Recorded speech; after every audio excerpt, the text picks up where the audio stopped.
a lot of blood may be required, a lot of platelets may be required. So that adds up all the costs. I'm so sorry to interrupt you. We're joined also by Dr. Swarup, cardiac lung thoracic surgeon, joining us from Mumbai. Good to have you on the show, Doctor. We were talking about lung transplants and how the need for them has increased since COVID. If you could share your experience.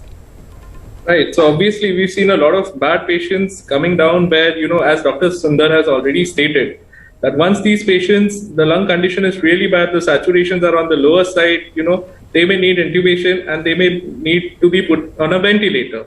Now, in spite of being on a ventilator, when you've given the maximum that the ventilator can offer, you've done prone positioning, you've given 100% of oxygen, and still the lungs are not picking up.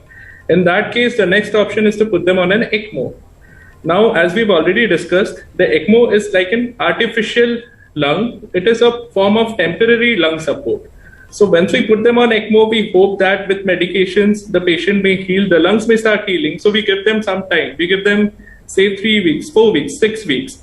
But even at the end of 6 weeks, if we do a repeat scan and we see that there's a lot of fibrosis or there's a lot of structural lung damage, and the physician feels that, no, this lung cannot, heal, then the lung transplant comes into picture. Now, obviously, to get an organ is the Achilles heel of a lung transplant in COVID, is what I would say, simply because we do not have enough donors. Now, in Mumbai, we have had patients who's been on the lung transplant list, but unfortunately, we do not have organs.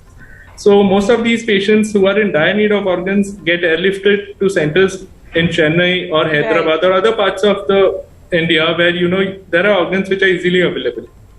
So this has been probably the most difficult phase. And I hope that, through your channel, I would request people to understand that if we could donate an organ, it could really save a lot of lives. Not just lungs, we could use the heart, we could use the liver, we could use the kidneys.